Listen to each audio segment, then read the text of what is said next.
नमस्कार दोस्तों, मैं प्रीतपाल आज एक बार फिर आपका स्वागत करता हूं आपके अपने YouTube channel learners academy by Pritpal में।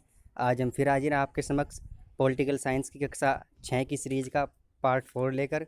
आज की कक्षा में हम एनसीईआरटी की राजनीति विज्ञान की पुस्तक का पाठ नंबर 4 लोकतांत्रिक सरकार के मुख्य तत्व, इसके विषय में चर्चा करेंगे।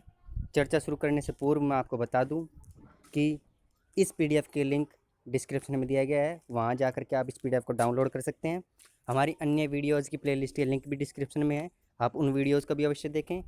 वीडियो को लास्ट तक देखें, चैनल को सब्सक्राइब करें, शेयर करें, वीडियो को कमेंट करें, लाइक करें। आइए स्टार्ट करते हैं। तो हमारा पाठ है लोकतांत्रिक सरकार के मुख्य तत्व। कि एक लोकतंत्र के अंदर हमने लोकतांत्रिक सरकार क्या बताया था आपको कि जब लोगों के द्वारा वोट किया जाता है और उन वोटों की गिनती के आधार पर उनके नेता को चुना जाता है, यानी कि प्रतिनिधि को चुना जाता है, तो वो क्या होती है, एक लोकतांत्रिक सरकार होती है। अब उस सरकार के कुछ मुख्य तत्व होते हैं। इस पाठ में हम उन्हीं सब तत्वों के विषय में चर्चा करेंगे। इस पाठ के स्टार्टिंग में दक्षिण अफ्रीका के जो रंग भेद था उससे रिलेटेड बातें कही गई हैं, आइए उसको देख लेते हैं। दक्षिण अफ्रीका एक ऐसा देश है जहाँ कई प्रजातियों के लोग रहते हैं, श्वेत, अश्वेत, सांवला आदि। वहाँ पर रंग के आधार पर लोगों को बांटा गया है। श्वेत रंग के यानी कि जिनका रंग गोरे लोग जो हैं, अश्वेत जो काले लोग हैं, और सांवले लोग जो ना तो गोरे हैं ना काले हैं, मध्यम आकार का जिनका रंग गेहुआ होता है, ठीक है ना, वो सांवले लोग हैं। तो उनको रंग के आधार पर लोगों को विभाजित किया गया है। अफ्रीका पहले रंग भेद से शासित था। वहाँ पर क्या था कि रंग के आधार पर भेदभाव था, और जो श्वेत रंग के लोग थे उन्हीं का शासन था, अर्थात रंग भेद द्वारा शासित था। वहाँ के कानून के मुताबिक श्वेत और अश्वेत भारतीयों और अन्य प्रजातियों को एक दूसरे से संबंध बनाने की इजाज़त नहीं थी। अर्थात जो श्वेत रंग के जो लोग थे उनको इजाज़त नहीं थी कि वो अश्वेत रंग के लोगों से अपने संबंध बना सके, ठीक है। जैसे कि जो गोरे लोग थे वो काले लोगों से ना तो शादी कर सकते थे, ना उनसे कोई संबंध बना सकते थे, ना दोस्ती कर सकते थे, ना रिश्तेदारी कर सकते थे, ठीक है। तो उनको ये संबंध बनाने की इजाज़त नहीं थी। विभिन्न प्रजातियों के लोग ना तो एक दूसरे के आसपास रह सकते थे, ना ही आम सुविधाओं का प्रयोग करते थे। जैसे कि प्रजाति हमने बताया कि रंग के आधार पर बांटी गई थी, गोरे, काले और सांवले। तो इन प्रजातियों को, ये प्रजातियां जो हैं आसपास नहीं रह सकती थी। जो श्वेत रंग के लोग रहेंगे वो अलग रहेंगे, जो श्वेत रंग के लोग रहेंगे वो अलग रहेंगे, और जो सांवले रंग के लोग थे वो अलग रहते थे, ठीक है। उनका एक एरिया डिमार्केटेड था, यानी कि उनके एरिया बटे हुए थे, वो अपने एरिया के अंदर ही रहते थे, एक दूसरे के आसपास। ये नहीं कि कंबाइंड कोई स्ट्रक्चर नहीं था कि श्वेत लोगों के साथ अश्वेत रहेंगे या सांवले भी उसी एरिया में रहेंगे, इनके सबके एरिया अलग अलग बटे हुए थे, ठीक है। और आम सुविधाओं का प्रयोग भी नहीं कर सकते ये लोग। श्वेत और अश्वेत लोगों के अस्पताल और उनकी गाड़ियाँ भी अलग अलग थी। तो यहाँ पर भी भेदभाव किया जाता था कि श्वेत लोगों की गाड़ियाँ अलग थी, अश्वेत की अलग थी, अस्पताल भी अलग थे, ठीक है। और जो सार्वजनिक सुविधाएं दी जाती थी वो भी श्वेत लोगों को अलग दी जाती थी और अश्वेत लोगों को अलग दी जाती थी। अश्वेत लोगों को वोट देने का अधिकार नहीं था, उनके साथ हर जगह भेदभाव किया जाता था। जैसे हमने बताया कि जो अश्वेत लोग थे उनको वोट नहीं देने दिया जाता था। जो मतदान का अधिकार था वो सिर्फ श्वेत लोगों को था, सरकार चुनने का अधिकार सिर्फ श्वेत लोगों का था, अश्वेत लोगों को ऐसा कोई अधिकार नहीं था। उनके साथ हर जगह भेदभाव किया जाता था। जो भी नीचे दर्जे वाले काम होते थे, निचले दर्जे वाले, वो सारे अश्वेत लोगों को करने पड़ते थे। श्वेत लोगों के लिए अच्छी ज़मीन आरक्षित थी, जबकि अश्वेत लोगों को सबसे घटिया ज़मीन दी जाती थी। जैसे हमने बताया कि अश्वेत लोगों के साथ भेदभाव किया जाता था, तो उनको ज़मीन भी घटिया प्रकार की ही दी जाती थी, जिसमें कम उपजाऊ क्षमता हो, कम कृषि करने की क्षमता हो। और श्वेत लोगों को अच्छी ज़मीन दी जाती थी जो बहुत अधिक उपजाऊ होती थी, और अधिक ज़मीन भी दी जाती थी। दक्षिण अफ्रीका के दक्षिणी पश्चिमी हिस्से में, ठीक है, जो दक्षिण अफ्रीका हमारा महाद्वीप है, तो इसका जो ये दक्षिण पश्चिमी हिस्सा है, कौन सा वाला, ये वाला हिस्सा, जो ये दक्षिण पश्चिमी हिस्सा है, इस हिस्से में एक सोवेटो शहर है। कौन सा शहर, सोवेटो शहर, याद रखेंगे। दक्षिण अफ्रीका के दक्षिणी पश्चिम हिस्से में सोवेटो शहर है, और यहाँ पर दोनों प्रजातियों के लोग रहते हैं, अलग अलग रहेंगे, अलग अलग क्षेत्र में, अश्वेत भी और श्वेत भी। तो जो अश्वेत लोग हैं वो कौन सी भाषा बोलते हैं, सोवेटो शहर में रहने वाले अश्वेत लोग जूलू भाषा बोलते हैं, याद रखेंगे कौन सी भाषा बोलते हैं, जूलू भाषा बोलते हैं। और जो श्वेत रंग के लोग हैं जो सोवेटो शहर में रहते हैं वो अफ्रीकन्स भाषा बोलते हैं। कौन सी भाषा बोलते हैं? अफ्रीकान्स भाषा बोलते हैं। ठीक है, जो श्वेत लोग हैं वहाँ अफ्रीकन्स भाषा बोलते हैं। और वहाँ पर जो स्कूल कॉलेज है उनमें अफ्रीकन्स भाषा पढ़ाई जाती थी उस टाइम पे। तो कुछ लोगों ने मिल करके इसका विरोध किया था वहाँ पर। उनका विरोध करने के कारण उनको गोली मार दी गई थी श्वेत लोगों के द्वारा। ठीक है, क्योंकि श्वेत लोग जुलू भाषा बोलते थे और उनको मजबूर किया जा रहा था कौन सी भाषा सीखने के लिए? अफ्रीकन्स भाषा सीखने के लिए, जिसका उन्होंने विरोध किया और उनको गोली मारकर उनकी हत्या कर दी गई थी श्वेत लोगों के द्वारा। ठीक है, याद रखेंगे ये भी।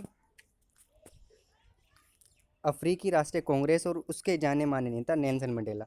ठीक है, जो नेल्सन मंडेला थे कहाँ के नेता थे? अफ्रीका के नेता थे। और किस पार्टी से थे? अफ्रीकी राष्ट्रीय कांग्रेस से। ठीक है, बहुत लंबे समय तक रंगभेद के खिलाफ संघर्ष किया।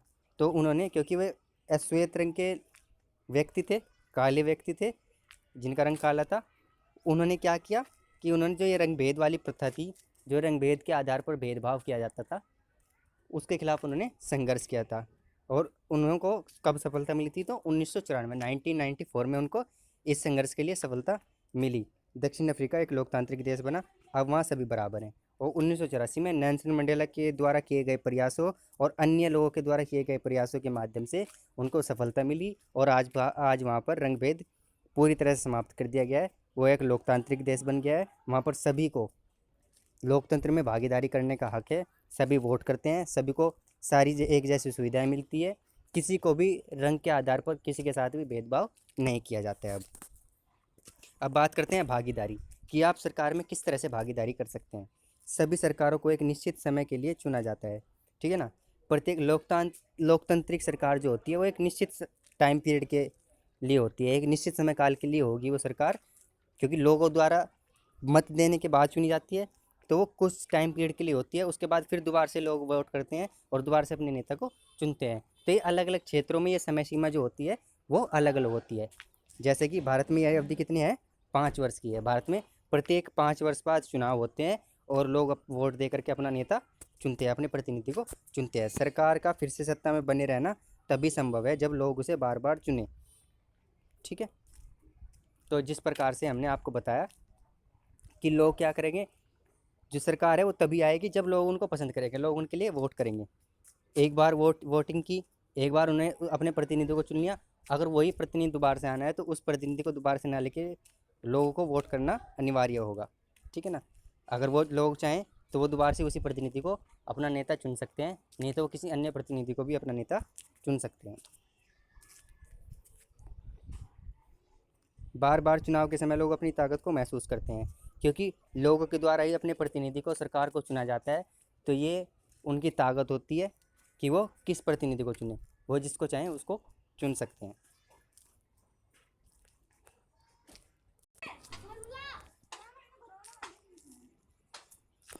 तो इस तरह नियमित चुनाव से लोगों का सरकार पर नियंत्रण बढ़ता है, क्योंकि अगर बार बार चुनाव ना हो तो जो सरकार है, जो प्रतिनिधि है, वो अपनी मनमानी कर सकते हैं।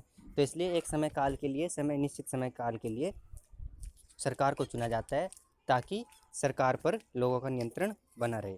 आगे बात करते हैं भागीदारी के अन्य तरीके और कौन कौन से तरीके हैं लोकतंत्र के अंदर अपनी भागीदारी करने के। जिस प्रकार सरकार आम जनता के प्रति जिम्मेदार है, लोग सरकार के कार्यों में रुचि लेकर और उसकी आलोचना करके अपनी भागीदारी निभाते हैं। क्योंकि सरकार जो भी कार्य करती है, या तो हम उसकी सराहना कर सकते हैं या उसकी आलोचना कर सकते हैं। ठीक है, हम उसकी सराहना करके, रुचि ले करके उस कार्यों में, या फिर उसकी आलोचना करके हम अपनी भागीदारी दिखा सकते हैं। जैसे कि अगर हम किसी कार्य को, हमें पसंद नहीं आ रहा है सरकार का, तो हम क्या कर सकते हैं, उसके लिए हम धरना कर सकते हैं, हड़ताल कर सकते हैं, हस्ताक्षर अभियान आदि इस प्रकार के कार्य हम, जुलूस निकाल सकते हैं विरोध प्रदर्शन में, शांतिपूर्ण विरोध कर सकते हैं। ठीक है ना, भूख हड़ताल पर बैठ सकते हैं। तो अगर कोई कार्य सरकार का पसंद नहीं आता है तो उसकी हम आलोचना या विरोध प्रदर्शन उसके खिलाफ हम कर सकते हैं। इनके जरिए जो बातें न्याय संगत नहीं है उन्हें सामने लाया जाता है। जो विरोध प्रदर्शन होते हैं, तो जो सरकार की बात सही नहीं होती है, जो सरकार के कार्य न्याय संगत नहीं होते हैं, उनके लिए ये उन्हें सामने लाने का एक प्रयास होता है, विरोध करना। ठीक है,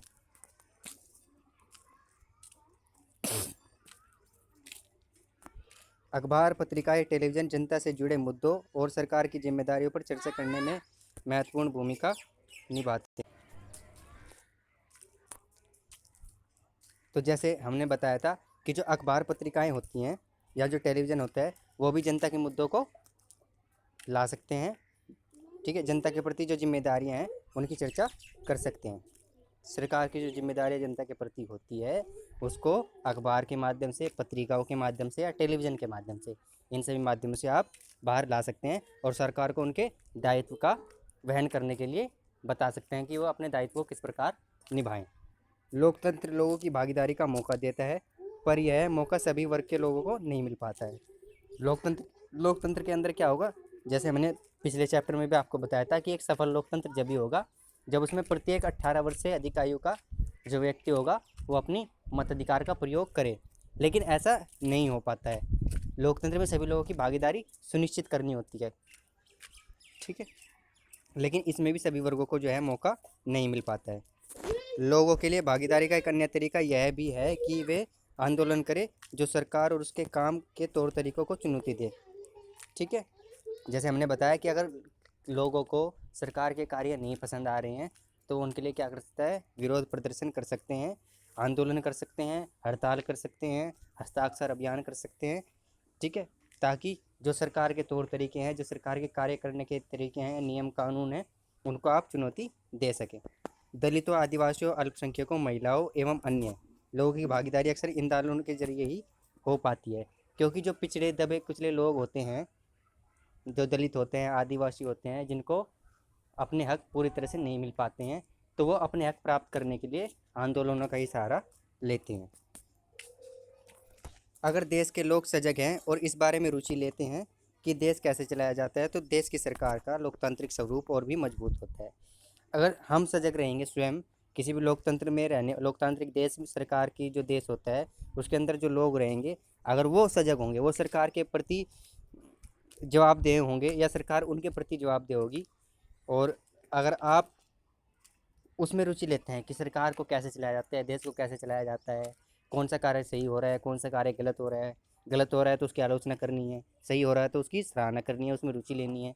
तो अगर आप इस तरह से करेंगे तो क्या होगा, जो लोकतांत्रिक स्वरूप है वो और भी मजबूत हो जाएगा। ठीक है, अब बात करते हैं विवादों के समाधान। कुछ विवाद भी होते हैं जब आप रहेंगे किसी लोकतांत्रिक देश के अंदर, तो उन विवादों का समाधान किस प्रकार किया जाता है। ठीक है, विवाद तब होता है जब विभिन्न संस्कृतियाँ, धर्मों, क्षेत्रों और आर्थिक पृष्ठभूमि के लोग एक दूसरे का नहीं बिठा पाते हैं।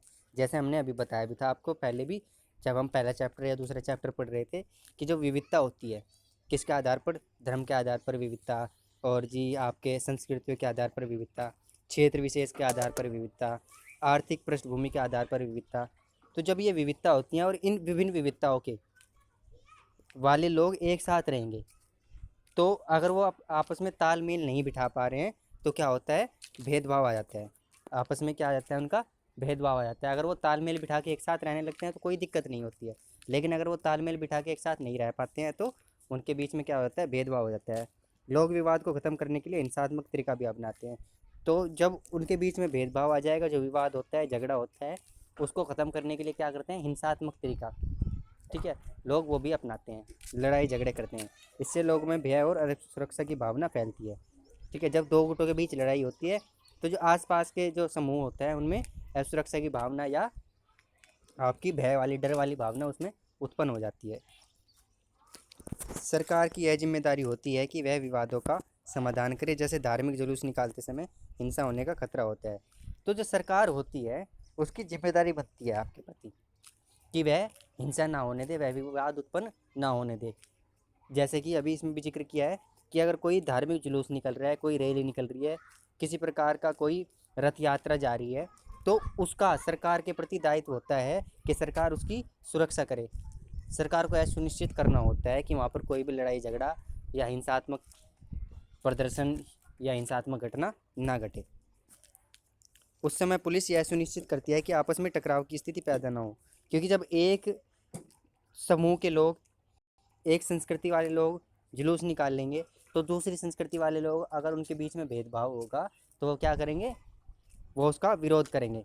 तो पुलिस ये सुनिश्चित करेगी कि वहाँ पर विवाद की स्थिति जो है उत्पन्न ना हो। वह जुलूस निकालने से पहले क्या करेगी, दोनों पक्षों को बैठाकर, जितने भी पक्ष होंगे वहाँ पर उनको बैठाकर, तो जो वाद विवाद वाली स्थिति है उसको बिठा करके बात के माध्यम से ही समाधान निकालती है विवाद का। ठीक है, भारतीय संविधान में बुनियादी नियम और कानून दिए गए हैं।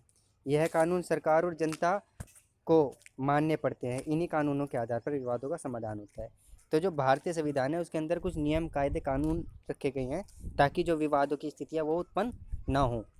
ठीक है, और इन नियम कायदे कानूनों को सभी को, जितने भी देश के लोग होते हैं भारत के, उन सभी को मानना पड़ता है। अगर कोई नहीं मानता है तो उसके लिए भी एक, हमने बताया था वो दंड वाली जो अधिकार, दंड वाला जो प्रावधान है वो लागू किया जाता है, उस पर जुर्माना भरा जाएगा, जेल भेज दिया जाएगा। ठीक है, आगे बात करते हैं। कुछ नदियाँ एक से अधिक राज्य से होकर बहती है। जिन राज्यों से होकर नदी बहती है उन राज्यों के बीच नदी के पानी के बंटवारा विवाद का कारण बनता है। तो जो नदी का पानी होता है वो भी विवाद का कारण बन सकता है। ठीक है, जब दो राज्यों के बीच से नदी बहती है तो कौन सा राज्य उस नदी का कितना पानी यूज करेगा, कितना पानी उपयोग में लाया जाएगा उस नदी का उन राज्यों के द्वारा।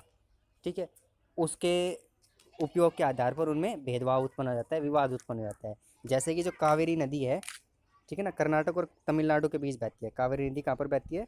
कर्नाटक और तमिलनाडु के बीच बहती है। और जो कावेरी नदी के जल का विवाद है, कावेरी नदी जल विवाद जो है वो कर्नाटक और तमिलनाडु की राज्य सरकारों के मध्य है। ठीक है, यहाँ पर क्या होता है, नदी के पानी का विवाद कर्नाटक का कृष्णा राज सागर बांध कावेरी नदी के ऊपरी छोर पर है। जैसे ये कावेरी नदी जा रही है तो कावेरी नदी के जो ऊपरी छोर पर है, यहाँ कौन सा बांध है? ये कृष्णा राज सागर बांध है, जो कहाँ पर है? कर्नाटक के अंदर। और तमिलनाडु का मैंटूर बांध जो इसके निचले सिरे पर है, तमिलनाडु का मैंटूर बांध जो कि निचले सिरे पर है। ठीक है, कृष्णा सागर बांध कर्नाटक का है जो ऊपरी सिरे पर है, मैंटूर बांध जो तमिलनाडु का है वो निचले सिरे पर है। इस विवाद के लिए राज्य सरकार ने कदम उठाए ताकि दोनों राज्यों के लिए पानी का सही बंटवारा हो पाए। क्योंकि जो यहाँ पर भी बांध बना हुआ है, यहाँ पर भी बांध बना हुआ है, तो जब ऊपर से नीचे की तरफ पानी आता है इसका, जब ऊपर से नीचे की तरफ पानी आता है तो यहाँ पर पानी को रोक लिया जाता है।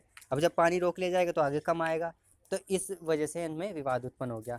तो फिर क्या हुआ, जो राष्ट्रीय सरकार है, जो भारतीय राष्ट्रीय सरकार है, केंद्र सरकार है, उसने दोनों के लिए, दोनों राज्य सरकारों के लिए पानी का सही बंटवारा किया कि वो कर्नाटक सरकार इतना पानी यूज़ करेगी और जो तमिलनाडु सरकार है वो इतना पानी यूज़ करेगी। दोनों के बीच में उनको सुलह करा दी गई, उस विवाद का समाधान कर दिया गया।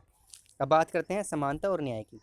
ठीक है, लोकतांत्रिक सरकारों की मुख्य विचारों में से एक है उसका न्याय और समानता के प्रति वचनबद्ध होना।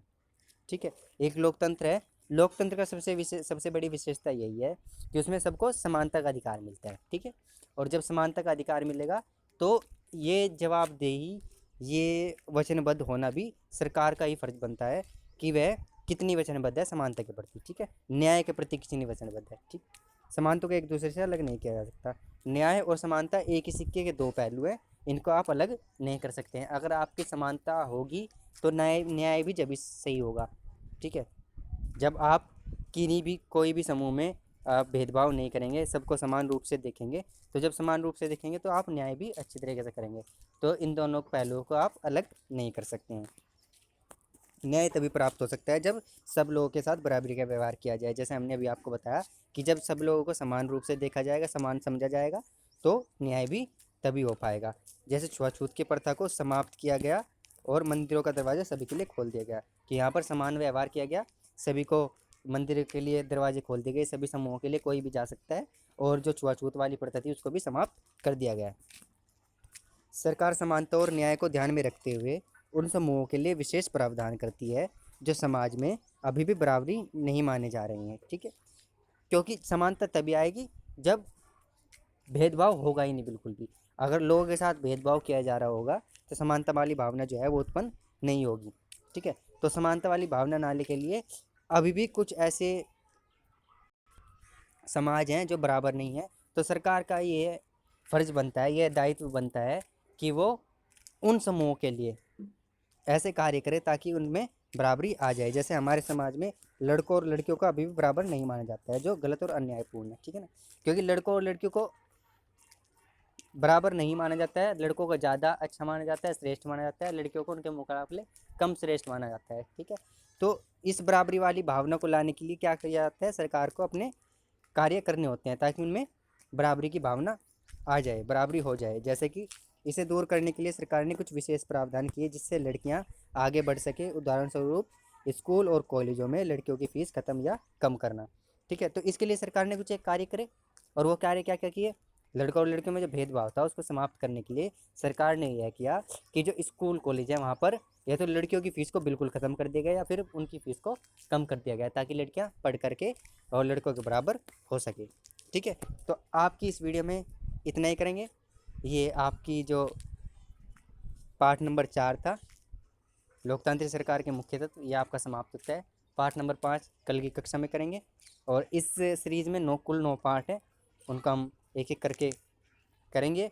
और पॉलिटिकल की, फिर 7वीं की, फिर 8वीं की, और इसी तरह से हिस्ट्री की 6ठी 7वीं 8वीं की पुस्तकों के विषय में हम चर्चा करेंगे, जो कि आपके CTET KVS DSSS में बहुत ज़्यादा काम आने वाले हैं। वीडियो को लास्ट तक देखने के लिए धन्यवाद। लाइक, शेयर, कमेंट अवश्य करें। चैनल को सब्सक्राइब करें। चैनल का नाम है लर्नर्स अकेडमी बाय प्रीतपाल। ठीक है, और बेल आइकन पर प्रेस करें। बेल आइकन पर प्रेस करने के बाद 3 ऑप्शन आएंगे, उनमें से आपको ऑल का ऑप्शन सेलेक्ट करना है, ताकि आपको आने वाली सभी वीडियोज़ के नोटिफिकेशन मिलते रहे। धन्यवाद।